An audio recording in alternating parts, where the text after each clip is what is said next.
Welcome to Hamim Royale. This is Eric Grissom. And I'm Dan Johnson. Eric and I will be rewatching the iconic Twin Peaks from the pilot through the return and everything in between. If this is your first time watching, or if you're a longtime fan, you can watch along with us as we dive deep into the strange and wonderful world of Twin Peaks. We live inside a dream.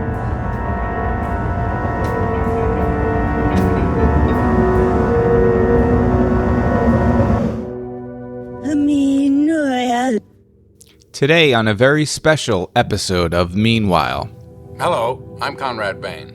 And I'm joined by a very special guest, author Scott Ryan. He's the author of books like Fire Walk With Me, Your Laura Disappeared, The Last Days of Cinema, Lost Highway, The Fist of Love, Last Days of Letterman. I should have asked him about Letterman. He's the editor and founder of Blue Rose Magazine. His new book, Always Music in the Air, The Sounds of Twin Peaks, is available now wherever fine books are sold. So let's jump in and listen to the two of us talking about music and Twin Peaks. I gotta tell you, if you throw a rock at YouTube, you're gonna find you in some video either doing something like this or interviewing cast and crew or moderating panels. You are literally everywhere. You're a prolific writer. You've got 10,000 books on this list in front of me. 10,000 books. I don't quote me on that, but I believe that is accurate. Mm-hmm. Kind of, when did you find writing as far as a creative outlet? Because most of the books seem like they're nonfiction, right, based on things that you're obviously in love with. Did you find like nonfiction appeal to you more because of your own sort of, interests or obsessions, without it being a negative word? No, I don't consider obsessions to be bad at all. I think they're good. They're what makes us human. But it's funny. I wrote my first novel when I was like 10, I think, and I always wrote. I always made movies. I've made all kinds of things. Always wrote songs. Never thought about nonfiction. Not one time, never, ever, never. And then I just lucked into it in 2014 when, because of a bunch of events, I happened to meet the entire cast of 30-something. And I just thought, wait a minute, this might be a book. And I pitched the book to a publisher and they said sold. That was their response. I didn't even go back and forth. They just came back and it just was one word, sold. And then I was like, shit, I guess I got to write a book. Now looking back, I'm so mad at myself. Like, why didn't I think about writing from nonfiction from the get-go? I don't know why I didn't. This was not supposed to be my plan. And then each book has led to the next book. But this wasn't my plan. Do you have fiction books in you that you're still working on or waiting to bring out? Or it's like, you seem like you're having a ton of fun with this. I mean, I did say I have a business partner, David Bushman, who I run the company with. And I did say to him, I was thinking about writing a fiction. He said, you're not famous enough. Just keep going. I'm like, oh, okay. I got to keep going. I'm not famous enough to write fiction yet. Well, I mean, you got it. Most of the stuff you have to do because you love it. Right. I mean, isn't that what it is? I mean, because if it's not what it is, I'm in a lot of trouble because it's got to be the love of it. Yeah, it is. And if I wrote a fiction book right now, and it has been like coming around to me, I love the story of the Twin Peaks Festival. Mm-hmm. I think that is so fascinating that there was a Twin Peaks Festival and how it ended. And there has been a part of me that thought it would be interesting to write about a fictional TV show that happened to have a fan-run festival, and then that fictional TV show happened to get rebooted, and a big old corporation came in and said, let's shut it down. There you go. And write a fiction book about it. It would be fiction, of course. It wouldn't be based on anything.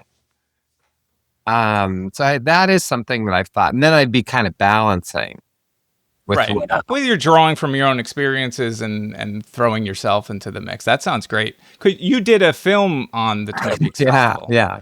which I watched. I watched this week ahead of this interview. Was it horrible? Be honest with me, because is it horrible now? It was emotional.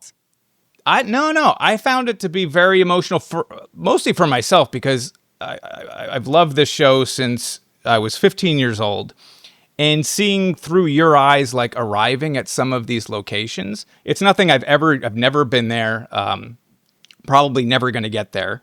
And just seeing those things was really moving. I enjoyed it.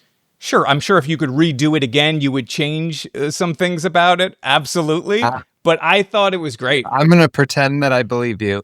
And the thing about it was, that's the best thing I could make out of the footage that I had.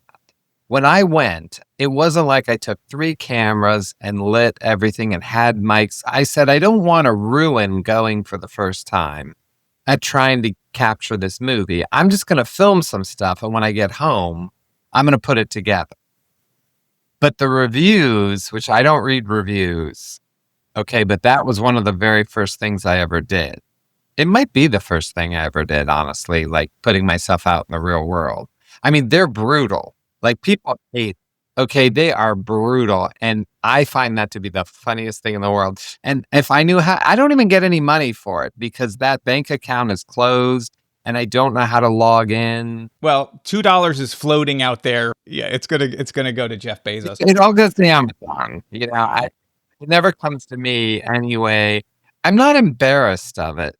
Okay, but I didn't expect to then write all these books. Yeah, well, now it's connected to you. Yeah, so, but I mean, I'm proud of the song. I like the song at the end. I like that I got to interview some of the people. It's got some heart. That's the beauty of making things. I made a lot of short films and short, stupid comedy sketches in my day. I did one in which I was starring in it. I directed it. I wrote it, where I'm talking to a little man in a cabinet about Butterworth syrup. And it went up on, this is years ago, it went up on College Humor. And the comments were so brutal. One of them was like, whoever starred in this, whoever wrote it, and whoever directed it should kill themselves. And I was like, all right, we're just going to take me out on that one. So I'm with you on bad comments. You have to just move past them. And oh my gosh, I love any negative feedback. Is always my favorite, but I don't read it. I try not to consume it, but I always think it's so funny that somebody would say something mean about some piece of art that someone made out of love. Like, why would you do that? If I saw something horrible, I just wouldn't say anything. yeah, no, I'm with you. If people are just cruel, and I'm trying to be a little bit more positive. You know, I'm trying to think of that they have their own thing going on or whatever. And you could look at it and say, it's so much better even if it's a negative comment than if it's no comment. And you move them in a way, even if it was negatively, you've changed another human being's mind, even if it bent towards being a piece of trash, Right. to spew it out there, but you've affected someone. So many people said, well, it's not very David Lynchy and it's not creepy, it's funny, but I'm a comedian at heart, so it's going to have my sensibility. I wouldn't ever try to make something that David Lynch did. This is me going to the Twin Peaks Festival, not someone else. So, and you know, that's the footage I have. And I just want to say, my movie has Catherine Coulson's last bow of her life. That's the last time she got applause and took a bow, and I was there to capture it. So that's something. It's got magic on it. You can't tarnish that magic. So you also do Blue Rose Magazine. Could you talk about how that started and then when you made the decision to end it? Because it just ended recently, correct? Right. We just did the last. We have about, I might have 40 copies of the final issue, and that's it. That's all that's left. I started it before The Return came back, right after Mark Frost released The Secret History. I was, obsessed with The Secret History, like we all were, excited about it. And I just thought, bet you people would be interested in a new magazine about Twin Peaks because I would like to have one. And I didn't want it to be digital. I wanted it to be an old-fashioned magazine. And so, like an idiot, in 2016, I started a print media magazine Yeah. out of my basement. And the first issue just exploded. I mean, it started big. And Showtime was contacting me and gave us stuff, and it was huge. And our first 3 issues did great. And then the return ended on September 3rd or 6th or whatever, whenever Part 18 aired. I think it's September 3rd, 2017. And every day since then, the Blue Rose has done worse. And that was issue 3, and we did 18.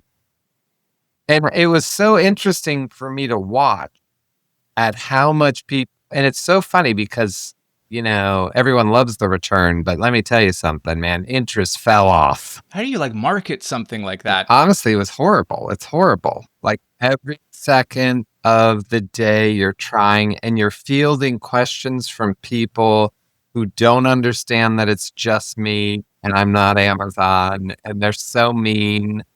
And, like from the beginning, they were like, why didn't they get Kyle MacLachlan? Oh, do you have Kyle's number? Because I don't. That kind of stuff. So it was just a hustle, but it was so fun. It was the best job I ever had in my whole life. I loved running the Blue Raz. But then when David died, we didn't call it right away, but it was probably within 10 days. We were like, I don't think this should be here. And so we said, let's just do one more. Let's go out on top. We got Kyle MacLachlan. We got Jen Lynch. We got Sabrina Sutherland. We got Peggy Reevy, who is David Lynch's first. And that last issue is great. I mean, we did 18 issues. There's 18 parts of the return. There's 18 issues of the Blue Rose. I remember seeing like Jeff Lemire, the comic artist, he did a piece for it. That's how I think I first heard of it. I was like, oh, this is amazing. He did a couple things for us. He did a cover on issue 5. He did a picture of the giant, I think, for issue 11. And in issue 18, he did the centerfold, which is 7 Things I Learned from David Lynch. And that piece of art is worth the issue. I mean, it's so beautiful. It's beautiful. I love Jeff. Yeah, he's great. He was very kind to me as well for one of our books. So that he's a wonderful artist, really good writer as well. Yeah. Great and a great guy, and loves Twin Peaks. All right, so I want to talk about your book, right? So, like, I can't think of another world in which music is so intricately part of the fabric of the show, of the films, of the universe. So, like, when you're deciding to do a book about the music of Twin Peaks, like, how do you, like, where do you begin? Like, what was your entry point into tackling something like that? Well, so interesting, because it wasn't that much of a leap for me. My favorite part of Twin Peaks is the music. Other people watch Twin Peaks like all the time or leave it on while they do something else. I'm not that person. But they're probably, without an exaggeration, it's unlikely that a day has gone by that I haven't heard at least one track from Twin Peaks. Like, that's how much I listen to the music. And I have all 290 songs in my phone, in my iTunes. Every day that I always write to Angelo. I have an Angelo playlist that's got Mulholland Drive and Straight Story and, all those things. So I knew all these songs. I'm so obsessive that I can almost name every song within a couple seconds as it comes up, like, freaking Rain Man, Twin Peaks guy. So what I don't think people realize is 75% of Twin Peaks music is not released and is not available. and this really bothers me. So I had this idea that was just swimming in me for a long time. I want there to be a vinyl box set of the songs that haven't come out. And so finally, after thinking about it for a while, I thought, I'm just going to email Sabrina Sutherland. And so I emailed Sabrina and I said, hey, I'm going to pitch you this idea. I think you and I should produce this. You'll handle, getting David and the music, and I'll write the book and I'll curate the songs, and let's get this out. And Sabrina responded, all Twin Peaks music has been released online. And I was like, whoa. So how do I respond to that? So I had to come back and say, oh, thank you. Here's just a couple songs that haven't been. And she responded, all songs from Twin Peaks have been released. Thanks for your... Okay. And that's when I was like, wait a minute. The people in charge of the music don't know. And I started writing a book that day, and I think the book was done in 2 months.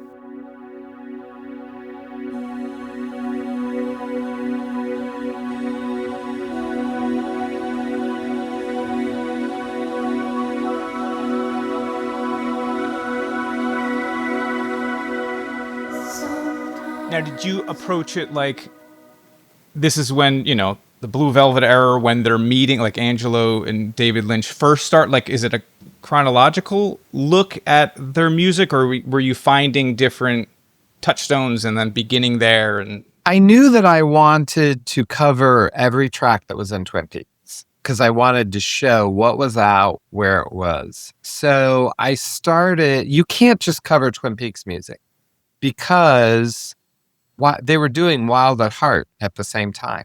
Mm-hmm. They're doing Industrial Symphony. They're doing Floating into the Night, which is Julie Cruz's album. And as you said, Mysteries of Love is in Blue Velvet. And everything is together. I would love to talk about the Julie Cruz stuff too, because for my understanding, right, they're making that album right around the time that they're making the pilot, correct? Like, I know it comes out before Twin Peaks airs, but is all that stuff, as far as the filming of the pilot and the recording of that album, are they roughly in the same? So they finished the album. The actual date is in my book, but I'm going to basically say January 30th, 1989. And David starts filming the pilot, February 8th. So it's like a week or two. And then he does the pilot, and then they finish up a couple of songs in that summer. And then the album comes out in September. So the album is virtually done when they start the pilot. Do you know, like, while they were making it, was the intent to potentially use this music? Because Lynch is writing a lot of the lyrics, or all of the lyrics, right? Angelo's writing the music, and Julie Cruz is doing the vocals. Was it at all thought out that this may appear should this show go ahead? Or is it just serendipitous? It wasn't intended for it. So when there's a man named Kevin Laffey, and I interview him in the book. He worked for Warner Brothers. He saw Blue Velvet. He stayed for the end credits, heard Mysteries of Love, and said, I want to sign this. I want this artist. And then did the research and said, holy crap, this is David Lynch. This is going to be harder to sign. And then went to David and pitched an album. And David said, oh, I've already signed her. So you got to sign us, me, David, and Julie together. So that guy pitches Warner Brothers an album, and they are tasked with doing an album. So all of that happens before Twin Peaks. They don't know. There's not a thing about Twin Peaks. So they're writing this stuff. Then Mark and David are working on Twin Peaks, and they just don't have any music for Twin Peaks. That's what really happened. They just don't have anything. So David's like, well, hell, I just wrote this song. This can be the theme. Let's throw this in here. And that's how it happens. It's just because he had just done that. Yeah, that's amazing. I mean, how many wonderful things happen in Lynch's art that are moments like that, where they're not necessarily intentional, but in the moment you find this wonderful, beautiful thing.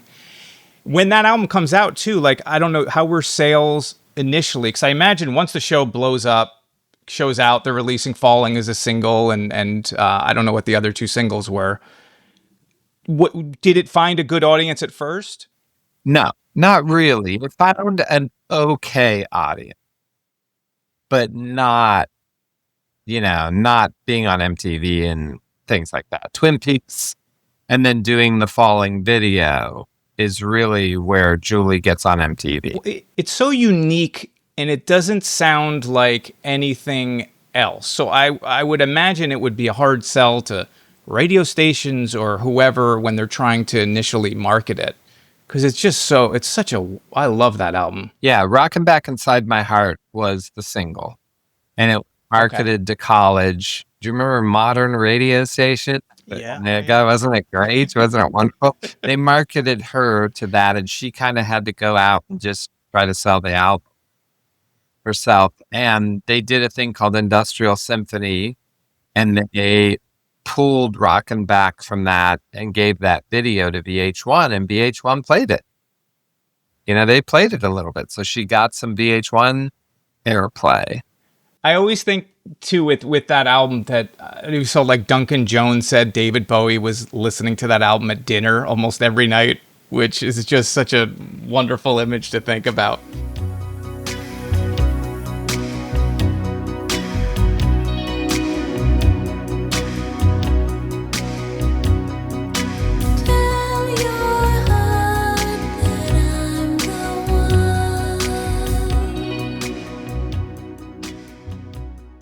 With some of you talked a little bit about the music of Twin Peaks and it's not been released. I'm just curious to know what you've learned as far as to my understanding, like Angelo Badalamenti would come up with a bunch of songs and was like, here's season 1.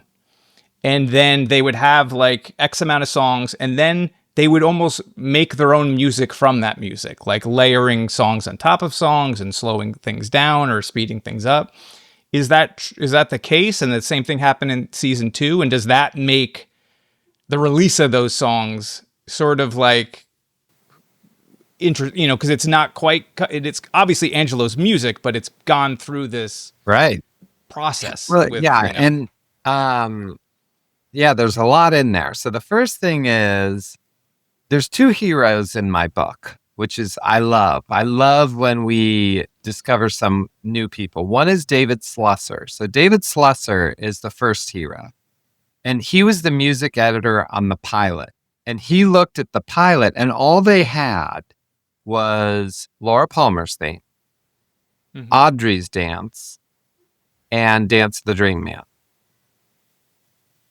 And he's like, I have to score a 2-hour movie with 3 songs? Like, I can't do this. So he said, give me every track with just the track. So he has just the flute, just the saxophone, just the bass, just the drums for every single one of those tracks. That is why when you see Audrey coming out in the pilot and she gets in the car and that drum is just going.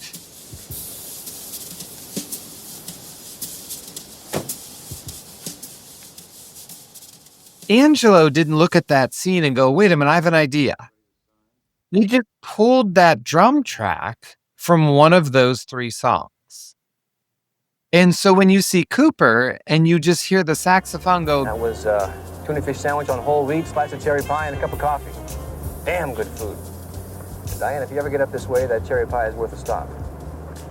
Okay. And now we think, oh, that's so cool. Oh, they had the saxophone. No, they just that's coming right up into the Dream Man. So that was the first stroke of genius. And then they did that with every track. So then Lori Eschler comes in. She's the second hero of the book. She was the music editor on the series. And she's the one. She had all of these tracks and she would mix them. And so Angelo doesn't really score any Twin Peaks, which this was like mind-blowing to me. I didn't know this.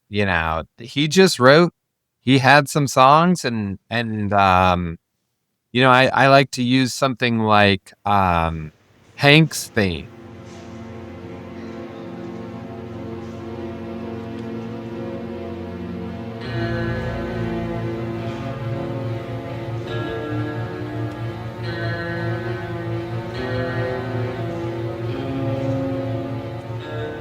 And it was Lori Eschler that knew the first time you saw the domino in his mouth, she used that theme.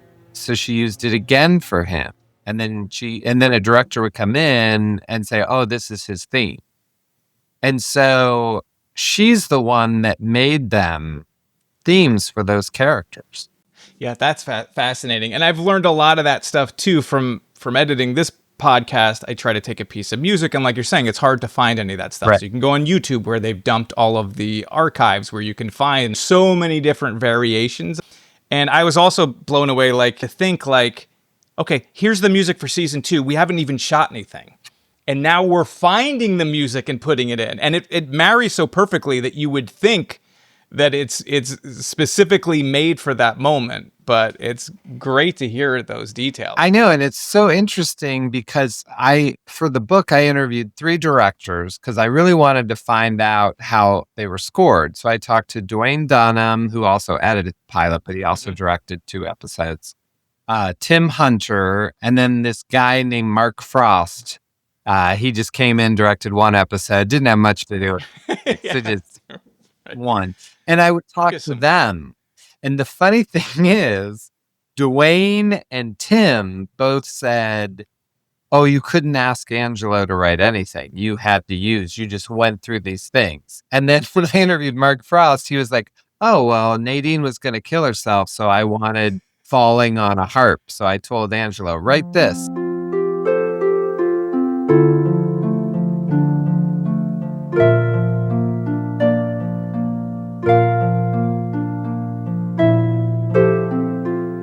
And then they had the fire, they have the mill fire.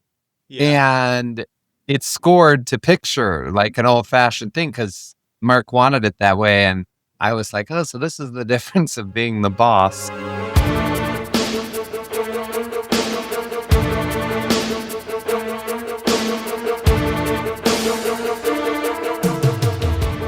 I think Mark and David could say, Angelo, I want a song here, but the other directors had to use what was there. Did you find a lot of that happening? Because it sounds like you've interviewed a lot of people, musicians, people, editors, people involved in it, where stories were contradicting. Oh, I love it. In a way where you, and how do you then as the author figure out what's the truth? Like, how do you find the truth in that? Is it just confirming stuff or just reporting everybody's take and letting the reader figure it out? So that is why I love doing oral histories. And a lot of my books are oral histories, which means I don't interview Mark Frost and then interpret it for the reader.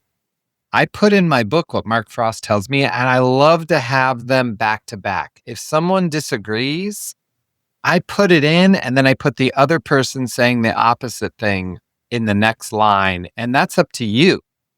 You, the reader. And this is kind of why I think my books don't do as well as they could, because there are some major bombshells in this book.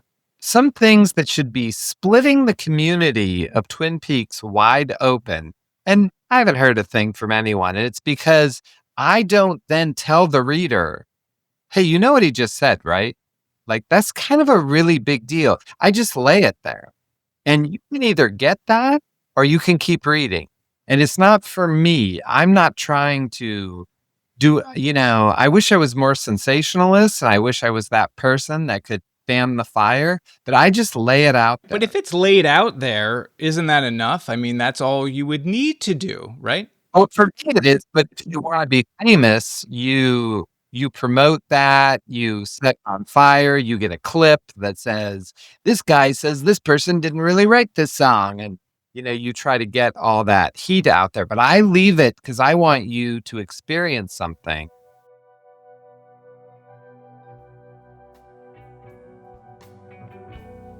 Hello, it's Eric. Welcome to the midpoint. By now, you're probably used to the midpoint. You're like, oh, it's the midpoint. But you're not going to skip over because you're going to hear about the wonderful people that are hanging out with us in the Black Lodge. Of course, there's Banjo Track.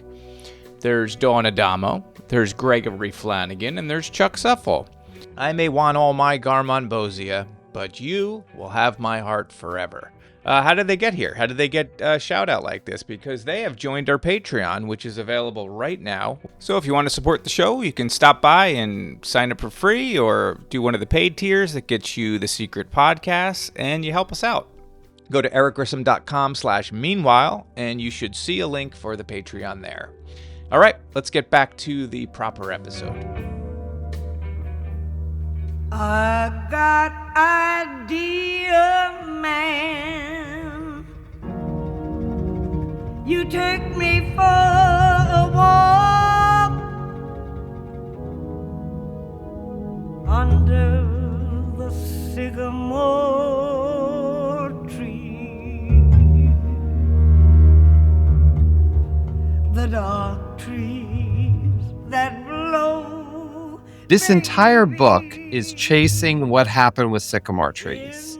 I wanted to get to the bottom of the song Sycamore Trees, and I have never told a soul what the answer is and what the ending is, because if you read my book in order, you hear what each person says, and a lot of people are wrong, and I let them be wrong. I don't say like, later I'm going to find this out. You be wrong. Can you tell us more about that? Like Jimmy Scott singing Sycamore Trees in the last episode of season 2, right? And it's also on the Fire Walk With Me soundtrack. Is there more to it that I'm not aware of, like a mystery behind the song that I'm missing? Well, there is to me. And this has been a mystery that I've had my whole life.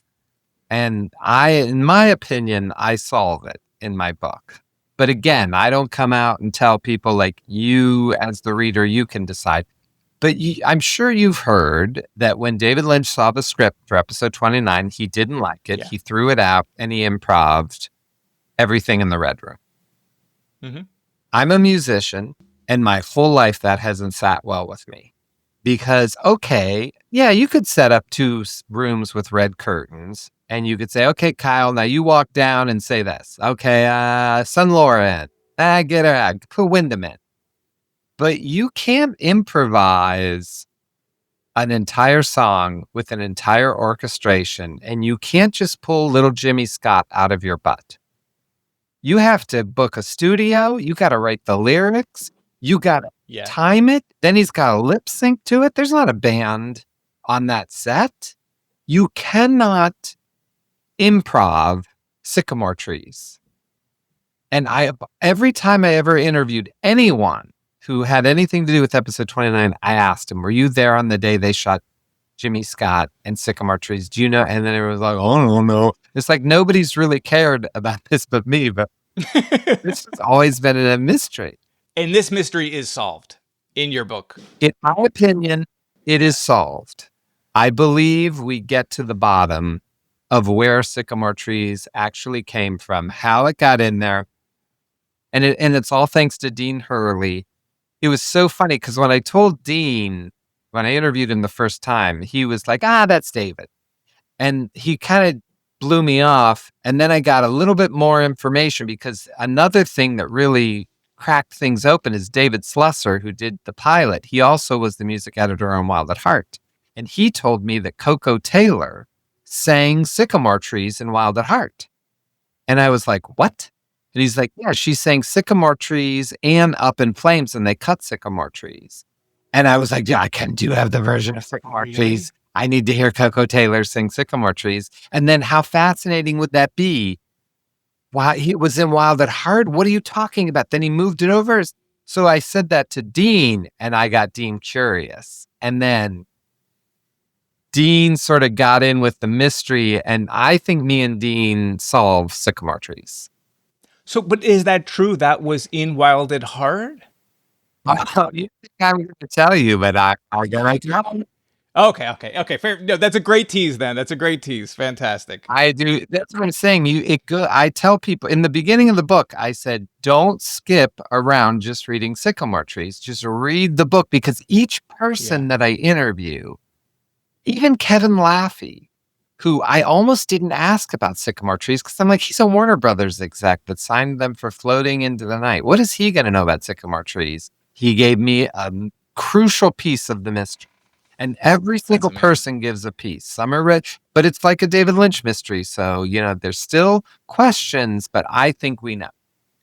So as sycamore trees is something you've sat with for a number of years from the sound of things, did that become sort of the central theme of your book or the thread that's going to run through it? Yeah. Did you know that going in, or did you realize it as you were collecting all these interviews that this is how my book is going to be structured? No, I did. I had no idea. I didn't think I'd get the answer, to be honest with you. It's just as it was going along, I was like, you know what? I'm building the book around sycamore trees. Like, this is going to work because this is becoming a mystery. And it's interesting. It's like, I still love it. I love it. And isn't it just fun? Like, who cares if it's true or not? Just think about Coco Taylor singing Sycamore Trees Wild at Heart. Isn't that a great thing to think about? Absolutely. That's one of my, I love that movie. That for a long time, that was my favorite movie, but they kind of change and go. That the Up in Flames bit, that is just out there.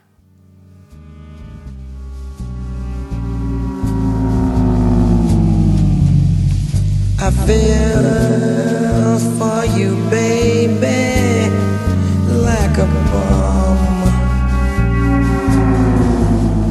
And that's my next book. That's what I'm working on right now. I'm working on a Wild at Heart. Oh, really? Yeah, because so many of these interviews that I did in this book switched with Wild at Heart, and I had all these stories that really didn't fit. And so I was like, I think my next book's going to be Wild at Heart. That's what I'm working on now. If you're working on Wild at Heart, this is just some stupid thing that I've always wanted to know. Whoever you're talking to, give it to me. Was there any connection to Robert Altman's Brewster McCloud? Because Wild at Heart has this gag where Mr. Reindeer is on the phone, and then it pans out, and he's on the toilet. You probably remember this scene very well. That same scene is in Brewster McCloud. Have you seen Brewster McCloud? I've not seen Brewster McCloud. It's an old Robert Altman movie. I love it. It's one of my favorites. Margaret Hamilton is in it, who played the Wicked Witch of the West, and you have the ruby slippers thing. And then I realize it's just one of those things that's kind of a nice connection. But I wonder about what Lynch thought of Altman. I know they were friendly. I think it was when he was nominated for Mulholland Drive, right? Robert Altman had pulled him aside, and it's like, it's better this way when he didn't win.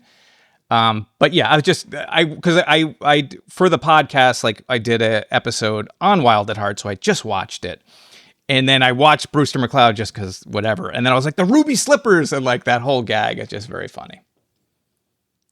I will ask that question, but I will say no. And the reason being is that scene of him on the toilet is in the script. So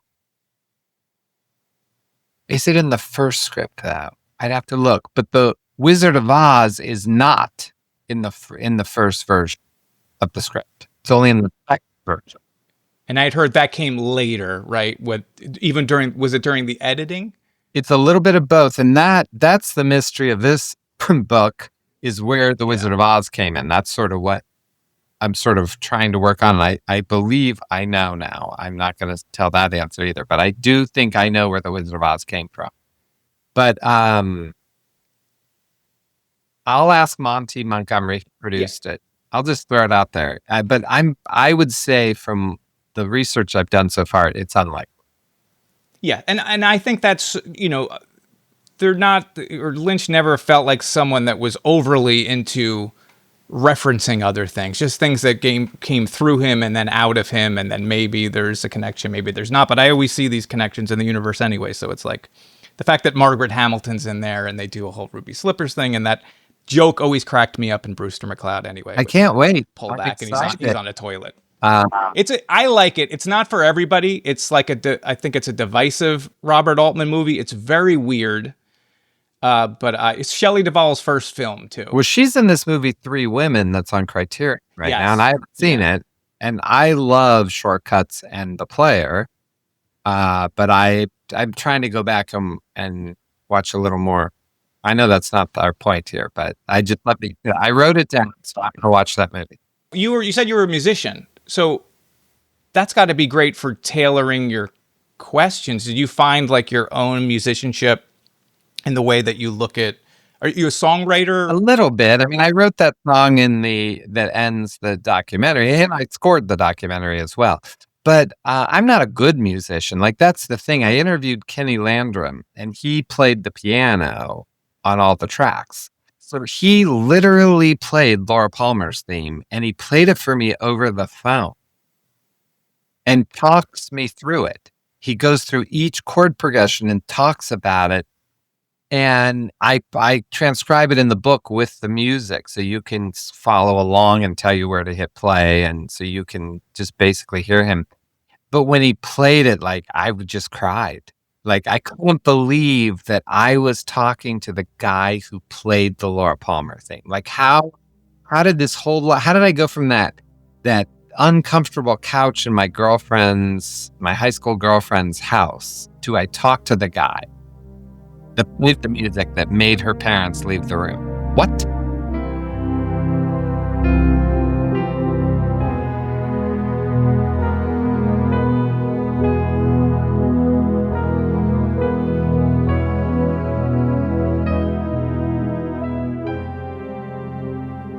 One of my favorite things ever is, seeing Angelo talk about writing the Laura Palmer's theme with David Lynch next to him, and he's sort of talking him through it. In all of your research with all the people that you talked to, did you learn anything about how these songs were sort of recorded? Like, while the stuff was being on, who was sort of running the studio at that point, and how was it a lot of studio musicians, or is it just a small group of people, or is it just track to track? It's all over the place. Well, yes, I learned all of that. Everything that you just said is in my book. And I talked to almost everyone who's still alive, all the band. Art Thomas it was his studio, and they did it in a place called Excalibur in New York City. It's the same group of musicians, did Floating into the Night, did Wild at Heart, did Twin Peaks, and they don't even distinguish between it. They didn't know they were doing Twin Peaks versus doing Floating into the Night versus Wild at Heart. They were just songs that they did. And it's so cool. Like, I got to talk to the guy who played the saxophone for Dance of the Dream Man, and he tells the story of how it happened. And I got him by sending him a letter, like a letter in the mail. He has no social media. I actually had to write a letter to him.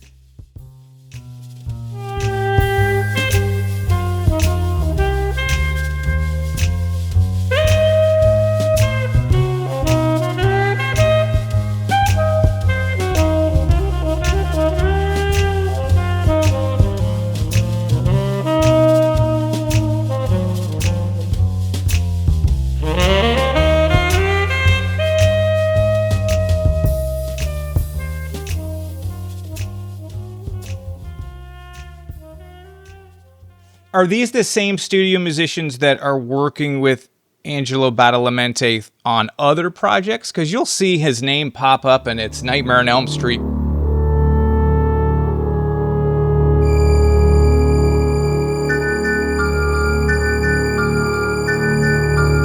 Are they sort of doing a lot of film and TV work, or is it just for this? They are doing a lot of film and TV work. I don't think they were. It's very interesting because the music industry is really a bunch of, it's a messy business. So not all the relationships made it through to the next level. So, it was kind of a finite amount of time. And as all things, money breaks up a band. It's not always Yoko Ono's fault. You know what I mean? Sometimes it's money. Do you get into a lot of that type of drama, like Julie Cruz having a falling out with David Lynch and then a reconciliation? Do you cover those areas as well? And I interviewed Julie Cruz, and she got into it. I wouldn't. I would never put something in my book that's mean. So if someone says something mean about someone, it's not making it. But if it's about the art and it's relevant, then it makes it. And there are some sticky copyright issues and who really wrote who, and that stuff to me matters. And I think it's important to be honest about those things. I'm not someone who believes David Lynch is a god. He's just a man. I don't have that in me to think like he's infallible or a perfect specimen of a human being. Art. I mean, I love David Lynch, but like sometimes I believe some of the stories I hear and they're in the book. And it's mostly, I think, about the music business versus David or Angelo per se, but not all the studio musicians are happy. Any type of creative collaboration is always stressful, regardless of what you're doing. Even if the final outcome is, there's just moments when, who did what and credit and all that stuff affects any time that people are coming together. And I imagine with success, it's just exponentially amplified. It is. But as far as the return, Dean Hurley really walks me through almost every track. And that's, again, like the stuff that's in this new book. Like if there's people who love the return, but they're thinking, I don't know if I care about the music. You care about the stories that are in this book. Like Dean Hurley is telling some major things. And I kept thinking, is he going to say, but that's off the record? And sometimes he did, but most times he didn't. And you will really find out some really cool things. I think you'd be hard pressed to find someone that loves Twin Peaks that doesn't also love the music. And I feel like Lynch is like one of those wonderful artists that saw sound and visuals as being equal partners in all of this stuff. And it's like I mentioned before, it's so much a part of the fabric of the thing. How could you not want to learn everything about the music? Like your book is so ambitious in its scope. It's fascinating. But you mentioned people like leaving it on the background, but they're not real people. They're empty inside. Like you know what I mean? Like it is, and that's what's so great about like, especially like season 1 of Twin Peaks is you have like these unique voices in these other directors, like, Leslie Lincoln Glatter versus Mark Frost's work or Caleb Deschanel. Like you can see their fingerprints on everything, but it's the music that holds the whole show together and gives it like that cohesion. So yeah. And that was Lori Eschler. I mean, she did all this, and I didn't even know her name before I started working on this book. I mean, in the very beginning, Dean Hurley said, if you're doing a book about the music of Twin Peaks, are you getting Lori Eschler? And I said, who's Lori Eschler? And now me and Lori are best friends. We're like texting all the time. I love Lori. Like she's my buddy. And like I didn't realize that so much of what I love wasn't Angelo. It was her. Well, I think you've already answered my next question. Because you seem, obviously you've been involved in Twin Peaks forever. So you probably know, you probably get a book, somebody wrote about Twin Peaks. You're like, of course I know this. But making this book, I was going to ask you, did you learn anything new? And you've already sort of told me several things. I learned a bazillion things. I learned so much. I didn't think I was gonna. I'm not trying to be cocky. I didn't think I was gonna learn it. I would say I learned more on this book than I've learned on any of my other David Lynch books. Because I think that when you're coming at like my Fire Walk with Me book, it's almost like people's guards are up because they're not going to tell you what the angel means and they're not going to say what David Bowie mean, that character is. But when they're talking about the music, they're not thinking that they're going to let the secrets out. And I feel like, and it was also like the actors, obviously David isn't with us now, but when I was working on this book, he was alive. They just want to work with him again. They don't want to piss David Lynch off. But these musicians, they don't care. They they do not care. They're just telling you what it was like for them. And I think that made it different too. Was there anything that then, I guess, surprised you that you would want to share, or just seemed odd, or that you're like, what? I think for me, one of the biggest reveals is the story of how Mark and David got back together to work on Twin Peaks, and that they asked Dean to screen episode 29. And so he had to set it up, and he said they went upstairs, they watched 29, and when they came down, David said, "Oh my God, it was horrible. I used so much music, I ruined it." And that's why there's no music in The Return. Because he thought episode 29 was horrible. And I'm just like, oh my gosh. I was like, Dean, why didn't you tell him you're wrong? 29 is a masterpiece. And you're in the red room. Of course there's music. And I actually timed the episodes of how much score it's in. And 29 does have the most score. And it's something crazy like 89% of the episode or 83% of the episode has score.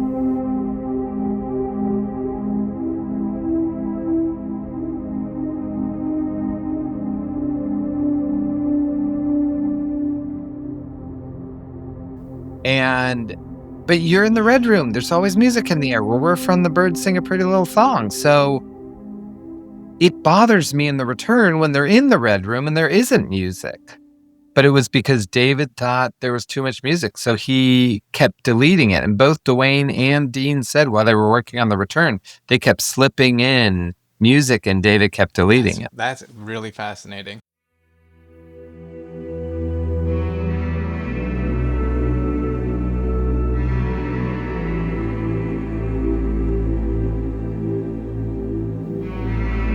But he seems to be so hyper aware of even the most minute detail. Like just that story where he's talking about going to Bob's Big Boy about the perfect milkshake, and it only happens 3 times because like there's not enough frosting on the cup. So I can imagine what he's like on for that music. Well, let me ask you a question. If there's season 1, season 2, Fire Walk with Me, and The Return. It's not like a fire scenario where I have to save one from burning in a millfire. I just wonder, what is your favorite? Like, what speaks to you? Fire Walk with Me is my favorite of all. I love all of it. I love all of it in different ways. But Fire Walk with Me is like the distilled perfection of Twin Peaks for me.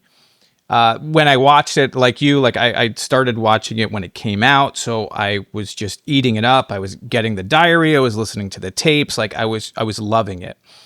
And when that movie came out, I loved it. I know people didn't like it. I'm not trying to say I was right early, but I just loved it. It was dark. Yes, it's Sheryl Lee is just so amazing in her performance. And it's harrowing, and it's all of these things, but I also find it very funny. Like, there's very funny moments in that movie.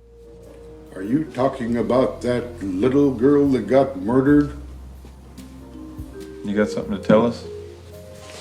I know shit from Shinola.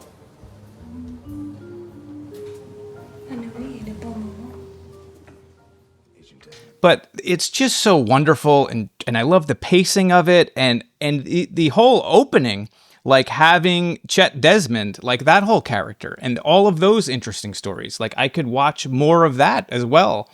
So that's probably my favorite. But I love The Return certainly, and we just reviewed, Lonely Souls. The Mary Sweeney edited episode is just probably my favorite. Discounting the pilot, perhaps from the original run. But what about you? What's yours? If mine's Fire Walk with Me, where are you landing? I mean, it's Fire Walk with Me. Like to me, everything comes to Fire Walk with Me. That's a book that my Fire Walk with Me or Laura Disappeared is my most personal book. I used to watch Fire Walk with Me on my birthday every year, which is, weird. Yeah, but it isn't. I mean, because I would be right there with you watching it on my birthday. I love it. I've seen it so many times. I know I have too. I've just like, I know every word of it. You know, it's everything. And just like you, in my book, I talk about going to see it, and everyone I went with hated it. And I thought there was something wrong with me. And I wouldn't say that I liked it. Like, I was quiet. I just didn't talk about it. We all went out in the parking lot, and I snuck back to see it again later that week because I thought, what? Everybody hate it? What? I mean, just like you, I loved it at the beginning. I loved the Chris Isaac part. I never cared about Laura Palmer when I watched the series the first time. To me, it was all about Audrey Horne. I never loved anyone more than I loved Sherilyn Fenn in 1990, and to me, I couldn't even see anything but Audrey Horne when I watched Twin Peaks the first time. But when I saw Firewalk with Me, I fell in love with Sheryl Lee, and she, you know, she's right there. I have the Firewalk with Me poster above the computer. She's on my phone screen. Every computer screen is Laura Palmer, and the rest of my life. I feel like I personally turned the corner, like the diary, like getting into the diary between season 1 and season 2. That's when I really felt like I got to know who. I mean, you know, right? She's making the character at that point, Jennifer Lynch. So that was like really my connection to Laura, and that's one of the hardest books. And I've recently reread it. It's so hard to get through, but it's really so good. I said it on the discussion when Dan and I covered it. Like, it should be bigger than it is. Like, it should be read outside of Twin Peaks fandom or whatever. I just find it so good. But I felt like that was like your entryway into her. And you interviewed Jennifer Lynch. Yes. I feel like I came across wonderful interview. You also did a great interview recently, but there was a video interview that you did that I had caught where you had said people that love Firewalk Me had read the diary because you were prepped to, like, you knew, like, it was a continuation of that book. Yeah. And maybe that's why, because I had read it and I knew it, I loved it. And then it was like, of course, this is what the movie's going to be about. Right. And, you know, I love that interview with Jen Lynch because I really got to her when I said, you know, your dad based a movie on your book. Like, you created the character of Laura Palmer. And then he made a movie based on it. And she was like, Scott, I've never thought of that in my whole life. Thank you for saying that. And I'm like, but it's just true. Like, David Lynch and Mark Frost did not create Laura Palmer. Jen Lynch did. Now, they created the dead Laura Palmer, the cadaver, but the Laura that lives, to me, comes from Jen Lynch. And even Sheryl Lee says that. Yeah, I would agree with you. Absolutely. And it's amazing to think of, like, how young she was when she wrote that book, and as good as it is, and as empathetic it is to people that live through abusive situations, and it's just so wonderful. And it's crazy too to think, like, okay, here's a show, it's on network television, it's huge. Here's a book that's going to come out that you're going to have to be alone for a while when you finish it. Like, it doesn't make any sense that it even came out. Like, you would think studio executives or networks or somebody would have looked at it. Like, you look at the tapes. I like the tapes. They're great. Totally makes sense that this would be connected to a TV show. Right. The Secret Diary of Laura Palmer is like, what is this thing? And it was a #1 New York Times bestseller. Yeah. Like, that's insane. Yeah, I don't know what the rights are with it, but I hope that she's continually getting checks for it, and it's continuing to sell. Well, they did that audiobook not too long ago, so I'm sure.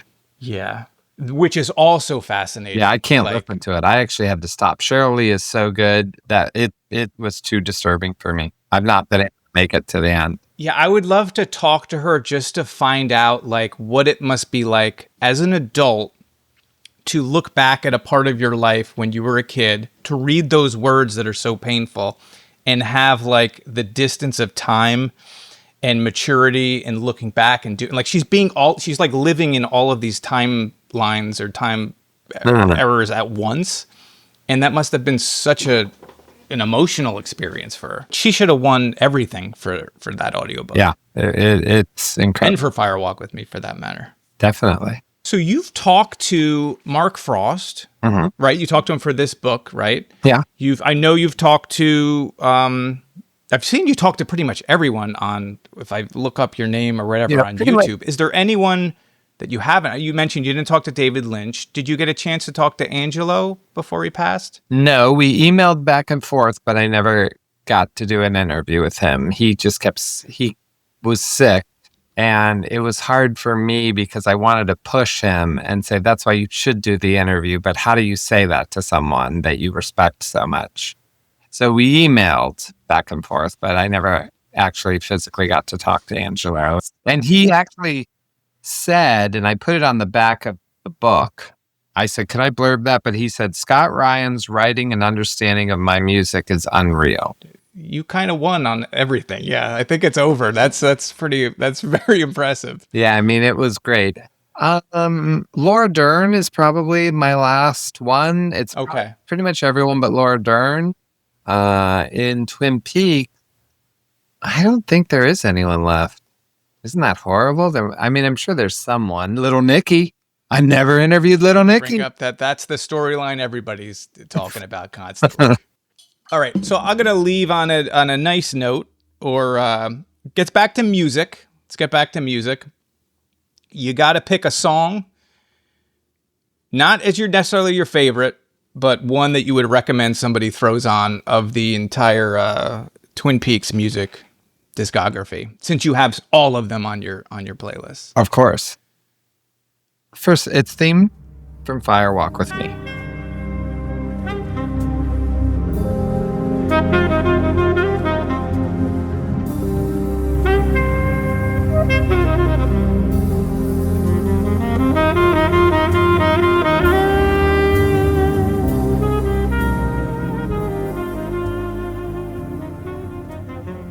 And I personally, it's hard for me. I love them both, but I love the sax version, and that's one that's not released. You know, those were the davidlynch.com that you could download them for a limited time, and now they're not. They're not on Apple Music, they're not on vinyl, they're not on CD. So that's a song that you can't really hear. It plays in the missing pieces when Norma and Ed are in the back seat of the car. I think Theme from Fire Walk With Me is incredible. Like it's Angelo's best work. I also love all of the Great Northern piano tracks.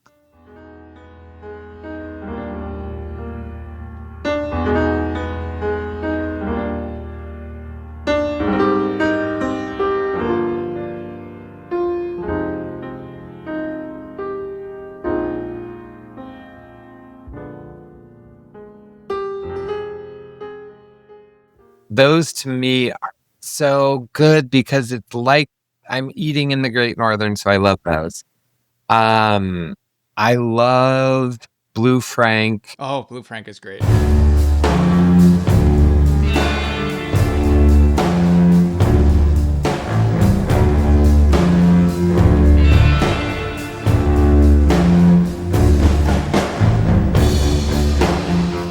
And Pink Room.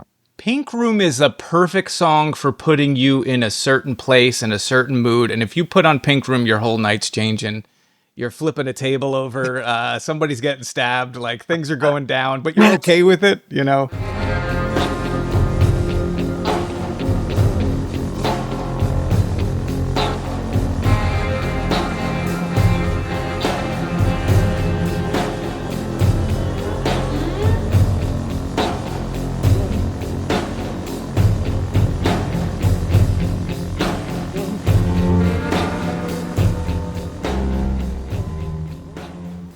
I mean, to have those two songs like back to back, oh my gosh.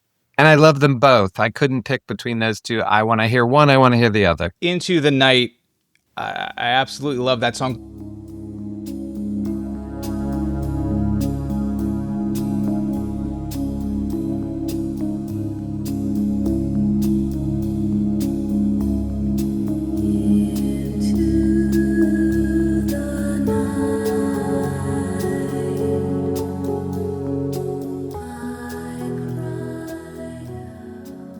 but it's so tied to the discovery of Jacques' cabin in my little boy brain. Right. Like when that scene I felt like was the moment that I really truly felt, although you could look at so many moments in Twin Peaks, you're like, that's when my DNA was changed. But that one is just Right. so burned into me. Questions in a World of Blue.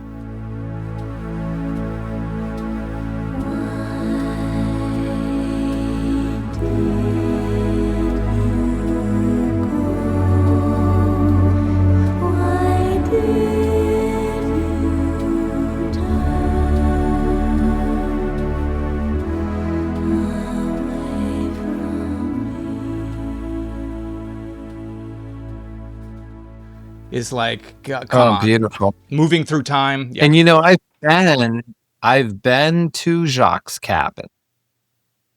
So I've been to the location where they shot it and reenacted, like, you know how Doc Hayward and Cooper and Hawk and Truman do the stand thing. We did that in the exact spot. And I've been to almost all of the filming locations as well, like a full. Was the first time you went in that movie? Like that was your first trip there? Yeah, that's the first time I ever went anywhere. I waited 25 years because I was so afraid. And I tell this story in the Fire Walk with Me book, but meeting the log lady really changed my life.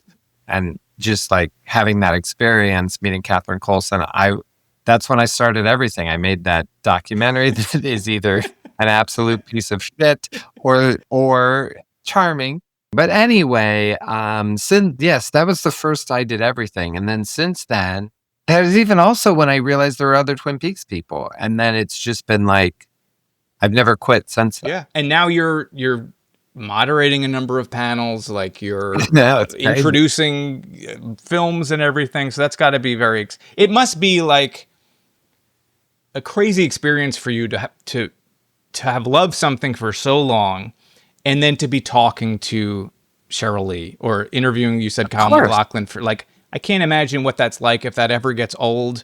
If you ever, No, never. How you move out of the being a fan to being a professional, like, you know, because all the times you're very professional. It's not like you're gushing over these things, but it's like the thing that I always say is like, I couldn't help you hang a shelf and I don't know how to change a flat tire and I can't make a lasagna. But if you need me to moderate a Q&A with Here He Goes and Michael Horse, that's what I can do. And that's like not a real marketable skill. I mean, it's not really helpful around my house, but that's the one thing I can do. But you made it work. Like I know, it just took 50 years, but yeah. That's all it takes.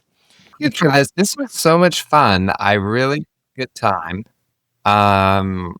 This was a lot of fun. I'd love to come back if you want to talk about an episode.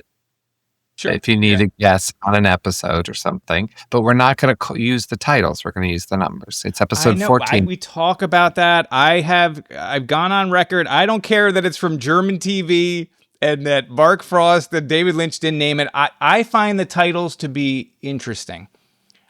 For whatever reason, like, because the titles too, it's like, all right, here we are in episode number 1, but you may think it's episode 2 if you're watching it on streaming where they're counting the pilot as episode 1.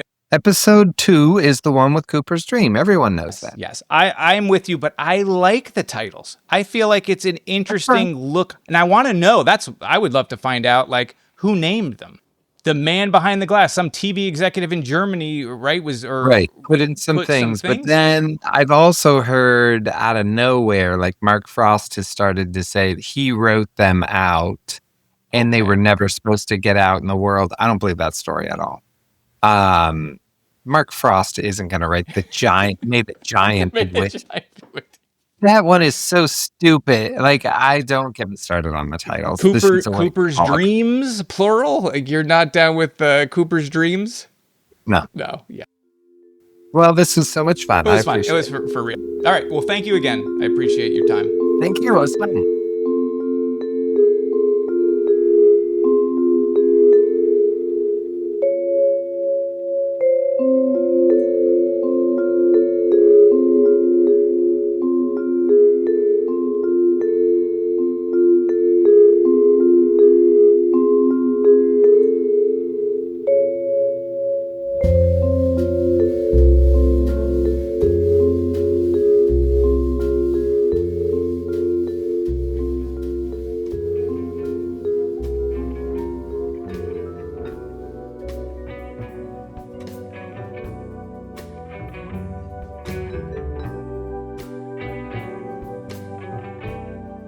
Thank you for listening to the Meanwhile podcast with Dan Johnson and Eric Grissom.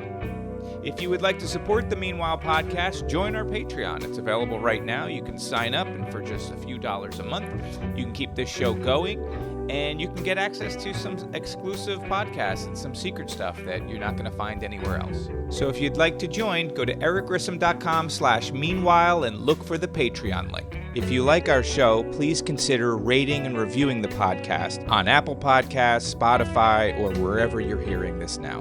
Meanwhile is produced by Eric Grissom and Where's My Robots? The Meanwhile theme song is written and performed by Paul Finn and Evening Pines.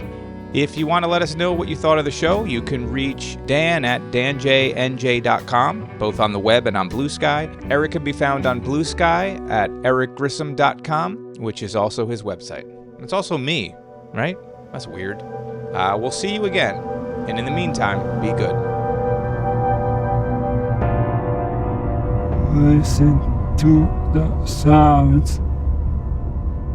Meanwhile.